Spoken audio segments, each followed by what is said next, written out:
Samsung Galaxy S24 versus Samsung Galaxy S24, কিন্তু ব্যাপারটা এরকম কেন? সাদাটা নাকি ধলাটা দুইটাই তো একই কথা। আপনারা জিনিস খেয়াল করলে দেখবেন, আমি যখন স্যামসাং এর ডিভাইস আপনাদেরকে সাজেস্ট করি তখন বলি এক্সোনাসের প্রসেসর না নিয়ে স্ন্যাপড্রাগনের প্রসেসরটা পাইলে ওইটা নেবেন। আর মোস্টলি বাংলাদেশে এখন কিন্তু বেশ পপুলার হবে বা দ্রুতই এটা পপুলার হতে যাচ্ছে S24 ফোনটা।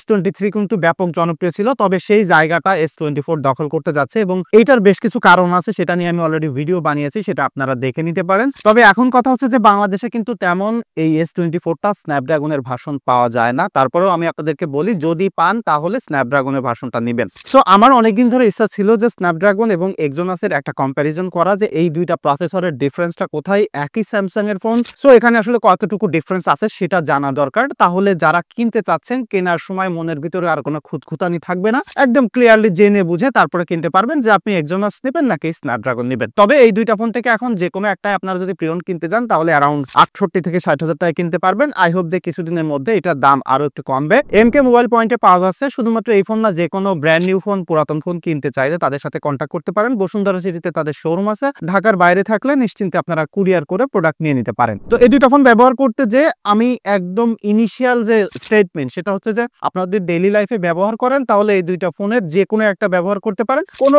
ডিফারেন্স আপনি এরকম নোটিস করবেন না। বাট আমি যদি সেগমেন্ট ওয়াইজ একদম নিট পিকিং হয়ে আসলে যেসব ডিফারেন্স গুলো পেয়েছি সেগুলো একটু বলতে চাই আপনাদেরকে, তাহলে প্রথমে আসি পারফরমেন্সের জন্য। তো আপনি পারফরমেন্সের জন্য গেমিং এর ক্ষেত্রে বা নর্মাল ইউজেসের ক্ষেত্রে বা যে কোনো ক্ষেত্রেই দুইটা আপনি যখন রিয়েল ওয়ার্ল্ড সিনারিতে ব্যবহার করবেন, এই দুইটা ফোনে তেমন ডিফারেন্স পাবেন না। বাট যখন আমি সিনথেটিক বেঞ্চমার্ক টেস্ট করলাম তখন দেখলাম এখানে বেশ কিছু ডিফারেন্স আছে। এবং লাইক আপনি যখন এই দুইটা ফোন পাশাপাশি ব্যবহার করতেছেন, একটাতে হয়তো 1 ডিগ্রি কম হচ্ছে, সেক্ষেত্রে কিন্তু আপনি এরকম নোটিস করবেন না। বাট যখন এটা আসলে সিনথেটিক টেস্ট করা যায় বা মেপে জুপে দেখা যায় তখন কিন্তু বোঝা যায়, এবং সেই কাজটা আমি করেছি। এখানে Geekbench 6 এর রেজাল্ট আপনারা দেখতে পাচ্ছেন, যেখানে কিন্তু স্ন্যাপড্রাগনের ভার্সনটা এক্সোনাসের থেকেও বেশি করেছে। টু বি এক্সাক্ট নাম্বারটা আপনারা পাশাপাশি দেখতে পাচ্ছেন, যেখানে স্ন্যাপড্রাগন স্কোর করেছে 2215 সিঙ্গেল করে এবং মাল্টি করে করেছে 6682, এবং সেম জায়গায় এক্সোনাস কিন্তু 2100 স্কোর করেছে সিঙ্গেল করে এবং মাল্টি করে করেছে 6393। সো এখানে কিন্তু একটা ডিফারেন্স দেখতে পাচ্ছেন। আবার অন্তত বেঞ্চমার্কে যদি যাই, এখানে কিন্তু প্রায় 170 কে স্কোর বেশি নিয়ে এগিয়ে আছে স্ন্যাপড্রাগন। এবং এই দুইটা ফোনকে যখন আমি 20 মিনিট ধরে ওয়াইল্ড লাইফ টেস্ট করছি,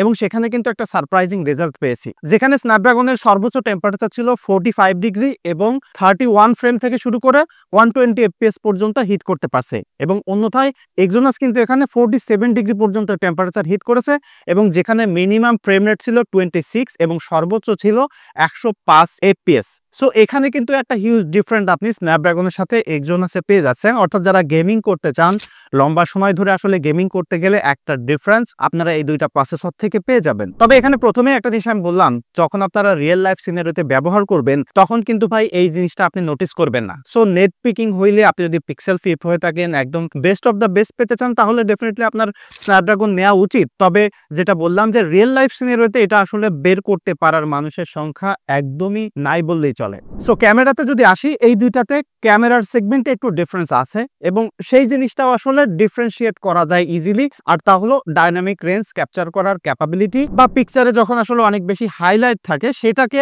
স্ন্যাপড্রাগনের প্রসেসরটা ভালোভাবে কন্ট্রোল করতে পারে। এবং এইটা আপনি সাইড বাই সাইড যখন ছবি তুলবেন, সবসময় প্রত্যেকটা ছবিতে আপনি লক্ষ্য করতে পারবেন যেখানে আসলে হাইলাইট আছে সেটাকে ভালোভাবে কন্ট্রোল করতে পারে স্ন্যাপড্রাগনের এই প্রসেসর বা এই স্ন্যাপড্রাগনের S24 ফোনটা। অন্যদিকে এক্সোনাস কিন্তু খুব ভালোভাবে মেইনটেইন করছে। এখানে একটা যে ভুল বোঝার কিছু নাই, সেটা হচ্ছে যে এক্সোনাস খারাপ, স্ন্যাপড্রাগন বেটার। দুইটা ফোনই কিন্তু খুবই ভালো ফটোগ্রাফির এক্সপিরিয়েন্স দিচ্ছে, এবং আমার কাছে মনে হয় যে লাইক 90% টাইম ভেরি সিমিলার। এবং ওই যে 10% এর ডিফারেন্স যেটা বললাম, সেটা আসলে আপনি আপাত দৃষ্টিতে এরকম খুঁজে পাবেন না। বাট সাইড বাই সাইড যখন আপনি এরকম জুম করে করে নোটিস করবেন বা জিনিসটাকে অ্যানালাইসিস করতে যাবেন, তখন দেখবেন যে স্ন্যাপড্রাগনের জায়গায় একটু বেশি হাইলাইট রিকভার করতে পারছে। এবং পোর্ট্রেটের ক্ষেত্রেও কিন্তু সিমিলার রেজাল্ট, লাইক দুইটাই সেম রকমের এজ ডিটেকশন করতে পারে, ব্লারও খুব সুন্দর আছে।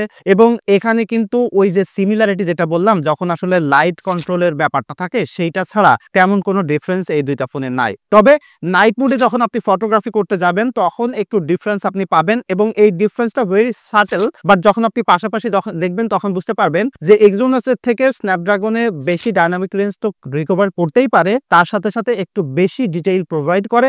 এবং সেই জিনিসটা আসলে খুবই মাইনর সাটেল, যদি আপনি পাশাপাশি পাশাপাশি দেখেন তাহলেই বুঝতে পারবেন, তাছাড়া কিন্তু বুঝতে পারবেন না। আর একটা জিনিস হচ্ছে যে আমার যে টেস্টটা এখানে ছিল সেটা কিন্তু রিয়েল ওয়ার্ল্ড টাইপ সিনারিওতে ছবি তোলা ছিল, একই জায়গায় দুইটা ফোন দিয়ে ছবি তুলতেছি। এখন দুইটা ফোনেরই কিন্তু একদম 100% অ্যাকুরেট অ্যাঙ্গেল ঠিক ছিল না, আবার লাইটিংও ঠিক ছিল না। সেক্ষেত্রে অনেক সময় আমি দেখতেছি যে এক্সোনাসে বেটার ছবি দিচ্ছে, আবার অনেক সময় দেখতেছি যে স্ন্যাপড্রাগনে বেটার ছবি দিচ্ছে। তবে একটা সিগনেট সবসময় ছিল, সেটা হচ্ছে যে স্ন্যাপড্রাগনে সবসময় হাইলাইটটা ভালোভাবে রিকভার করতে পারতেছিল।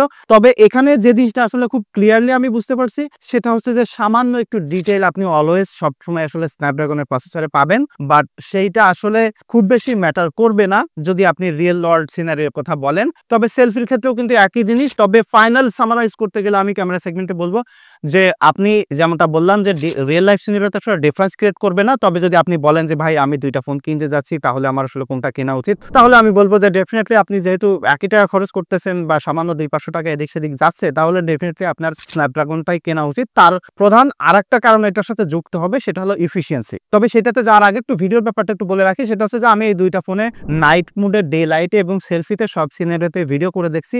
ভিডিওতে আসলে এরকম ডিফারেন্সটা আমি ক্রিয়েট করতে পারিনি। তো যেমনটা বলছিলাম যে এই সব জায়গায় একদম 100% আসলে ডিফারেন্সিয়েট করতে গেলে একদম সায়েন্টিফিক ল্যাব দরকার, একদম কন্ট্রোল লাইট দরকার, সেম অ্যাঙ্গেল থেকে সেম জায়গা থেকে আসলে ভিডিও করতে হবে, তাহলেই বলা যাবে। তবে আমরা তো আসলে ফোন কিনে ওইরকম সায়েন্টিফিক ল্যাব টেস্টে যাব না, আমরা রিয়েল লাইফ টেস্টে, রিয়েল লাইফ সিনারিওতে যেসব জায়গায় ব্যবহার করব সেই দুইটা জায়গায় ভিডিওতে এখানে আমি আসলে কোনো তফাৎ দেখিনি। এবং যেটা আমি বলছিলাম যে এফিসিয়েন্সি জায়গায়, সেখানে আসি মূলত সেই জায়গায় আমি একটা বড়সড় ডিফারেন্স দেখছি। সেটা হচ্ছে যে আমি এই দুইটা ফোন পাশাপাশি সেম ধরনের হেভি ইউজ করছি, একই টাইপের ব্যবহার করে দেখছি যে স্ন্যাপড্রাগনের সর্বোচ্চ আমাকে এসওটি দিয়েছে 4 ঘন্টা 10 মিনিট এবং ওভারনাইটে এটা 4% ব্যাটারি ড্রপ করছে লাইক রাইখা দিলে। সেই জায়গায় এক্সোনাসে কিন্তু আমাকে 3 ঘন্টা 43 মিনিট স্ক্রিন রান টাইম দিয়েছে এবং 5% ড্রপ করেছে ওভারনাইট ফোন রেখে দিলে। সো এখানে কিন্তু একটা হিউজ গ্যাপ আছে ব্যাটারি ব্যাকআপে। এখন এই দুইটা ফোনই কিন্তু পুরাতন। এক্ষেত্রে এমন হতে পারে যে এক্সোনাসের যে ফোনটা আছে সেটার ব্যাটারি একটু দুর্বল হইতে পারে, I am not sure about that. But এই দুইটা ফোন সাইড বাই সাইড ব্যবহার করে আমি দেখলাম যে এক্সোনাসের থেকেও স্ন্যাপড্রাগনে বেশি ভালো ব্যাটারি ব্যাকআপ আমাকে দিয়েছে এবং সেই সাথে সাথে এইটার স্ট্যান্ড বাই টাইমটাও বেটার ছিল।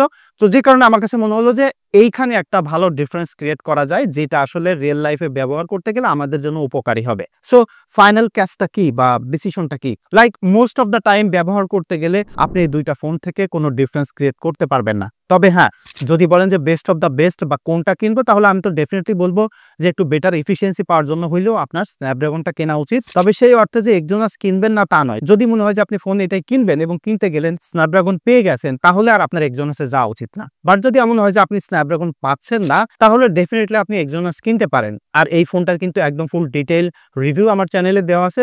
সো সেখান থেকে আপনারা একটা দেখে ক্লিয়ার আইডিয়া পেয়ে যেতে পারেন যে এই ফোনের টোটাল ওভারঅল এক্সপিরিয়েন্স কেমন। বিকজ এই ভিডিওতে আমি কোনো টেকনিক্যাল ডিটেইল বা কোনো কিছুতে যাইনি, জাস্ট দুইটা প্রসেসরের ডিফারেন্সটা আপনাদেরকে জানানোর চেষ্টা করছি। সো এটাই ছিল মূলত আমার ফাইন্ডিংস। আপনারা যদি কেউ ফোন ব্যবহার করেন বা আপনাদের স্ন্যাপড্রাগন বা এক্সোনাসের কোনো এক্সপিরিয়েন্স থাকে, যে কোনো একটা সেটা কমেন্ট করে জানাতে পারেন। তাহলে যারা আসলে স্যামসাং কমিউনিটি আছে বা এই জায়গায় আসলে নিজেদের নলেজগুলো আসলে এক্সচেঞ্জ করতে চাই, সেটা আরো একটু বেটার ভালোভাবে করা যাবে। দেখা হচ্ছে আগামীকাল। ধন্যবাদ সবাইকে।